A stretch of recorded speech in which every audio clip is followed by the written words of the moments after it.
నమస్తే, నేను మీ ఈశ్వర్. ఈ6 న్యూస్కి స్వాగతం. వార్తల్లోని ముఖ్య అంశాలు: ఓటరు జాబితా నుంచి ఇతర రాష్ట్రాల నుంచి వచ్చిన వలసదారుల ఓటరు పేరును ఓటరు లిస్టు నుంచి తొలగించాలని కంది మండలంలోని కౌలంపేట గ్రామస్తులు డిమాండ్ చేశారు. కొందరు రాజకీయ లబ్ధి కోసం పరిశ్రమల్లో పనిచేసే ఇతర రాష్ట్రాలకు చెందిన వలస కార్మికులను ఓటరు జాబితాలో చేర్చడం సమంజసం కాదన్నారు.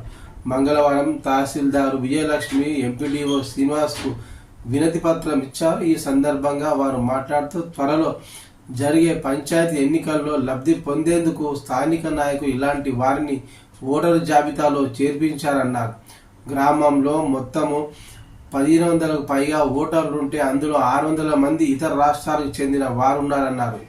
వీరందరూ గ్రామంలో ఉండరని, వారిని స్థానిక అడ్రస్తో ఆధార్ కార్డు ఉన్నవారే ఓటు హక్కు వినియోగించుకునేలా చర్యలు తీసుకోవాలని కోరారు. అధికారులు స్పందించి వెంటనే ఓటరు లిస్టులోని వలసదారులను తొలగించాలన్నారు.